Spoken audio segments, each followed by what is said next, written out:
నమస్తే. నా పేరు కృష్ణంరాజు వివిఆర్. ఫ్రెంచ్ పూర్వకాలపు నియంత నెపోలియన్ బోనపార్టే కొన్ని సందర్భాల్లో చాలా అద్భుతమైన కొటేషన్స్ ఇచ్చారు. ఆయన చెప్పిన వాటిలో pen is the mightier than gun అన్నది ఒకటి. అలాగే ఆయన మరొక కొటేషన్ చెప్పారు ఒక సందర్భంలో. అదేమిటంటే, రాజకీయాల్లో అజ్ఞానం, అవివేకం, మూర్ఖత్వం అనేవి లోపాలుగా ఉండవు అని. నిజానికి ప్రస్తుత దేశ రాజకీయాలు, ముఖ్యంగా ఆంధ్రప్రదేశ్లో రాజకీయాలు చూస్తూ ఉంటుంటే ఆయన చెప్పింది 100కి 100 పాళ్ళు నిజమేమోనని అనిపిస్తోంది.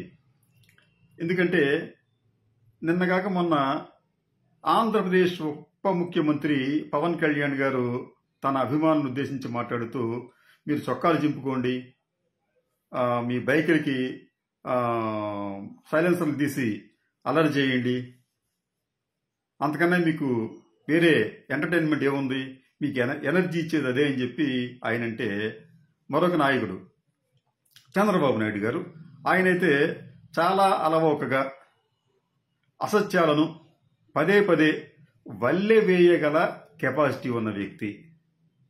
ఆయన తనయుడు లోకేష్ కూడా తండ్రి బాటలోనే నడుస్తున్నట్లుగా ఉంది. లోకేష్ కూడా ఈ మధ్యకాలంలో తరచుగా నిస్సంకోచంగా, నిర్భయంగా అబద్ధాలు చెప్పడానికి ప్రయత్నిస్తున్నారు. చాలా సందర్భాల్లో అబద్ధాలు చెప్పి ఆయన అభాసు పాలినప్పటికీ కూడా ఏమీ పట్టించుకోకుండా ఆ అబద్ధాలని పదే పదే చెప్పే ప్రయత్నం చేస్తున్నారు. మీకు గత సంవత్సరం నవంబర్ 9వ తేదీన లోకేష్ ఒక ట్వీట్ చేస్తూ, జగన్మోహన్ రెడ్డి తన తాడేపల్లి ప్యాలెస్లో కేవలం పెన్నులు పేపర్ల కోసం 9.84 కోట్ల రూపాయలు ఖర్చు చేశాడు అని చెప్పి ఒక ట్వీట్ చేశారు. ట్వీట్ చేస్తూ ఆయన ఎక్సెల్ షీట్లోని ఒక కాలమ్ను మాత్రమే ప్రజలకు అందించారు. దీని మీద ఫ్యాక్ట్ చెకర్స్ దీని మీద పరిశోధన చేసినప్పుడు ఆయన చెప్పింది పూర్తిగా అబద్ధం. నిజానికి ఆ 9.84 కోట్ల రూపాయలు అనేది 5 ఏళ్లుగా జగన్మోహన్ రెడ్డి గారి ముఖ్యమంత్రి కార్యాలయానికి స్టేషనరీకి చేసిన వ్యయం. కేవలం పెన్ను పేపర్లకు కాదు, ఇతరతర అన్ని ఖర్చులు కలిపితే ఆయన ఖర్చు. కానీ ఈ విషయాన్ని లోకేష్ చాలా జాగ్రత్తగా కప్పిపుచ్చి కేవలం ఒక కాలమును మాత్రమే ఆయన డిస్ప్లే చేస్తూ, ఇటువంటి ముఖ్యమంత్రిని మనం ఎప్పుడైనా చూసామా అని చెప్పి కూడా ఆయన ప్రశ్నించాడు. ఆయన అంటే అబద్ధం చెప్పే విషయంలో ఆయన ఎక్కడా కూడా మొహమాట పడటం లేదు.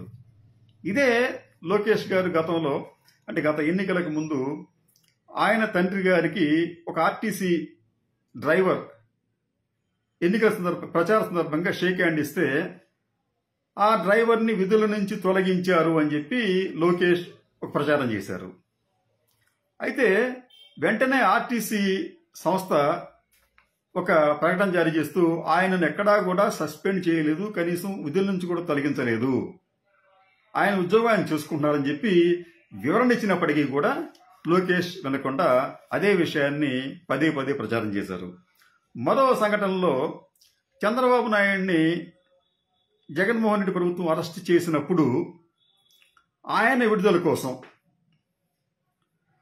లోకేష్ చాలా ఢిల్లీ వెళ్ళి నానా ప్రయత్నం, చాలా మందిని కలుసుకొని తన తండ్రిని విడుదల చేయడానికి మార్గాలు అన్వేషించాడు. ఈ సందర్భంగా లోకేష్ ఒక మాట చెప్పాడు. తాను హోంమంత్రి అమిత్ షాను కలుసుకోవటానికి ఆనాటి కేంద్ర మంత్రి కిషన్ రెడ్డి గారు నాకు సహకరించారు అని చెప్పి బహిరంగ ప్రకటించాడు. అయితే ఈ విషయాన్ని స్వయంగా కిషన్ రెడ్డి గారే ఖండించారు. నేను అసలు ఆయనను ఎక్కడికి రిఫర్ చేయలేదు, నేను అమిత్ షా దగ్గరికి లోకేష్ని తీసుకెళ్లని చెప్పే పరిస్థితి ఏర్పడింది. అయినప్పటికీ కూడా లోకేష్ గారు నిర్భయంగానే అబద్ధం చెప్పారు. మరో సంఘటనలో అనంతపురం అర్బన్ లింక్ రోడ్, దీనికి తమ హయాంలోనే కేంద్రం దాదాపు 310 కోట్ల రూపాయలు నిధులు మంజూరు చేసిందని చెబితే దాన్ని ఖండిస్తూ స్వయంగా కేంద్ర రోడ్డు రవాణా శాఖ మంత్రి నితిన్ గడ్కరీ గారు ఈ నిధులు అనేవి జగన్మోహన్ రెడ్డి గారి హయాంలోనే మేము మంజూరు చేశామని చెప్పారు. ఇలాగా ఎన్నో అంశాల్లో లోకేష్ గారు తరచుగా అబద్ధాలు చెబుతూ ప్రజలను మిస్లీడ్ చేసే ప్రయత్నం చేస్తున్నారు. తాజాగా జనవరి 6వ తేదీన లోకేష్ గారు భీమవరం ప్రాంతంలో పర్యటిస్తూ ఒక ప్రకటన చేశారు. అదేమిటంటే జగన్మోహన్ రెడ్డి గారి హయాంలో వ్యవస్థలన్నీ కూడా నాశనమైపోయాయి, ఆర్థిక వ్యవస్థ కుదేలైపోయింది, ఆర్థిక రంగం అస్తవ్యస్తం అయిపోయింది, అభివృద్ధి కుంటుపడిపోయిందని ఒక ప్రకటన చేశారు. సరే, దీనికి సంబంధించి అసలు నిజంగా జగన్మోహన్ రెడ్డి హయాంలో ఆర్థిక వ్యవస్థ అట్లా ఛిద్రమైపోయిందా, అంత నాశనమైపోయిందా అని ఒకసారి ఆర్బీఐ నివేదికను అలాగే కేంద్ర ప్రభుత్వం ఇచ్చిన గణాంకాలను పరిశీలిస్తే ఇక్కడ కూడా లోకేష్ గారు చాలా ధైర్యంగా అబద్ధాన్ని చెప్పినట్లుగా కనిపిస్తోంది. ఆర్బీఐ గత నెల 9వ తేదీన భారతదేశంలోని ఆయా రాష్ట్రాల ప్రగతి నివేదికలను విడుదల చేసింది. అది ఈ మధ్యనే దాన్ని ఆన్లైన్లో అప్లోడ్ చేశారు. దాన్ని ఒకసారి మనం పరిశీలిస్తే లోకేష్ చెప్పిందంతా కూడా అబద్ధం అని ఆర్బీఐ నివేదిక చాలా స్పష్టంగా చెప్తుంది. వారు చెప్పిన దాని ప్రకారం, అంటే ఆర్బీఐ నివేదికలోని అంశాలు దాని ప్రకారం చూస్తుంటే చంద్రబాబు పాలనలో అంటే 2014-19 మధ్య కాలంలో పారిశ్రామిక వృద్ధి రేటు 11.9% ఉంటే జగన్మోహన్ రెడ్డి హయాం అంటే 2019-24 మధ్యన అది దాదాపు 13% ఉంది. అంటే పారిశ్రామిక రంగం ఏమీ కుంటుపడిపోలేదు, కాయలా పడిపోలేదు లోకేష్ గారు చెప్పినట్లుగా. అలాగే తలసరి ఆదాయానికి వచ్చేటప్పటికి చంద్రబాబు నాయుడు గారి పాలనలో అంటే 2018-19 సంవత్సరంలో తలసరి ఆదాయం 1,54,031 రూపాయలు ఉంటే అది జగన్మోహన్ రెడ్డి గారి హయాంలో అంటే 2023-24 వచ్చేటప్పటికి 2,42,479 రూపాయలు ఉంది. అంటే దాదాపు ₹1,00,000 ఆదాయం అనేది జగన్మోహన్ రెడ్డి పాలనలో ప్రజలకు ఆదాయం పెరిగింది. కానీ దానికి భిన్నమైన ప్రచారం లోకేష్ గారు చేస్తున్నారు. అలాగే జిఎస్డిపి వాటా అంటే ఆయా రాష్ట్రాల స్థూల జాతీయోత్పత్తి ఎలా ఉంది అని చూస్తే చంద్రబాబు నాయుడు గారి పాలన అంటే 2014-19 మధ్యన ఆ వృద్ధి రేటు కన్నా కూడా మొత్తం దేశంలో ఆంధ్రప్రదేశ్ వాటా, ఈ జిఎస్డిపి అనేది ఆంధ్రప్రదేశ్ వాటా ఎంత ఉంది చంద్రబాబు నాయుడు గారి హయాంలో 4.47% ఉంది. అదే జగన్మోహన్ రెడ్డికి వచ్చినప్పటికీ 2019-24 మధ్యన ఆ వాటా దాదాపు 4.83% పెరిగింది. అక్కడ కూడా ఆర్థిక వ్యవస్థ కుదేలు కాలేదు, జీడిపి అనేది పెరిగింది. కానీ లోకేష్ గారు దానికి భిన్నమైన ప్రకటన చేస్తున్నారు. అలాగే మీకు తాజాగా ఇంకా మిగతా విషయాలకు వచ్చేటప్పటికి నికర రాష్ట్ర స్థూల జాతీయోత్పత్తి కరెంట్ ప్రైస్ చూస్తే మీకు 2019-20లో 8.74 లక్షల కోట్లు ఉంటే అది 23-24 వచ్చేటప్పటికి 12.91 లక్షలకు పెరిగింది. అంటే జగన్మోహన్ రెడ్డి హయాంలో నికర రాష్ట్ర స్థూల జాతీయోత్పత్తి కరెంట్ ప్రైస్ తో మనం చూస్తే బాగా పెరిగింది చంద్రబాబు నాయుడు గారి పాలనతో చూస్తే. అలాగే మీకు తయారీ రంగం అంటే మ్యానుఫ్యాక్చరింగ్ సెక్టర్కి వచ్చేటప్పటికి అది ఆర్థిక వ్యవస్థకు అంటే రాష్ట్ర ఆర్థిక వ్యవస్థకు సమకూరిన నికర స్థూల విలువ అది చంద్రబాబు నాయుడు గారి హయాం అంటే 2019-20లో 60.57 వేల కోట్లు ఉంటే అది జగన్మోహన్ రెడ్డి గారి హయాం అంటే 22-23 నాటికి 1.29 లక్షల కోట్లకు పెరిగింది. చాలా అది ఇంచుమించు డబల్ కన్నా ఎక్కువైంది. జగన్మోహన్ రెడ్డి గారి హయాంలో మ్యానుఫ్యాక్చరింగ్ సెక్టర్ అనేది బాగా అభివృద్ధి చెందని ఆర్బీఐ నివేదిక.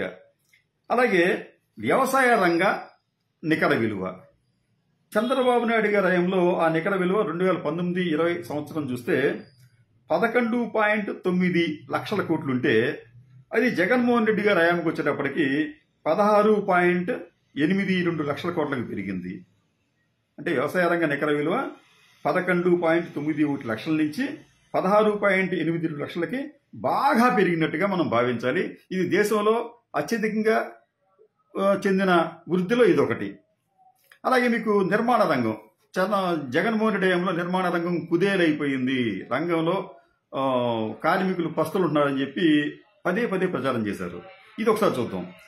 ఈ నిర్మాణ రంగ నికర విలువ కరెంట్ ప్రైసెస్ బేస్ చేసుకుంటే 2019-20లో 52.28 వేల కోట్ల రూపాయలు ఉంటే అది 23-24 సంవత్సరంలో జగన్మోహన్ రెడ్డి హయాంలో 95.74 వేల కోట్ల రూపాయలకు పెరిగింది.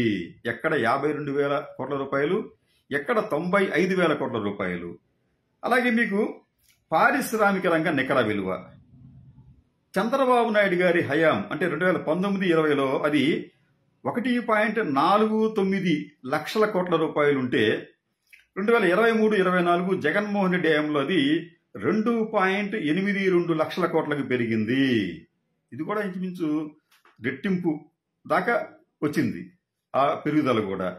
అలాగే బ్యాంకింగ్ ఇన్సూరెన్స్ రంగ నికర విలువ కూడా చంద్రబాబు నాయుడు గారి హయాంలో 2019-20కి వచ్చేటప్పటికి 35.87 వేల కోట్ల రూపాయలు ఉంటే జగన్మోహన్ రెడ్డి హయాంలో 2023-24లో అది 56.59 వేల కోట్ల రూపాయలకు పెరిగింది.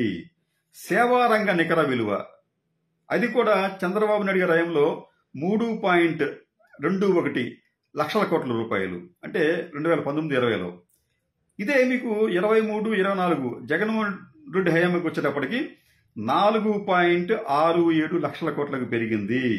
ఇలాగా అన్ని రంగాల్లో కూడా ఆంధ్రప్రదేశ్ అనేది బాగా అభివృద్ధి చెందింది. వృద్ధి రేటు చాలా బాగుంది జగన్మోహన్ రెడ్డి హయాంలో. ఇది మనం చెప్తున్న మాటలు కాదు, ఆర్బీఐ తాజా నివేదిక. అది కావాలంటే మీకు గూగుల్లో సెర్చ్ చేసి RBI report on state development అనో లేకపోతే స్టేట్స్ అనో మనం టైప్ చేస్తే ఆ నివేదిక వస్తుంది పీడిఎఫ్లో. దాంట్లో ఈ వివరాలన్నీ ఉన్నాయి.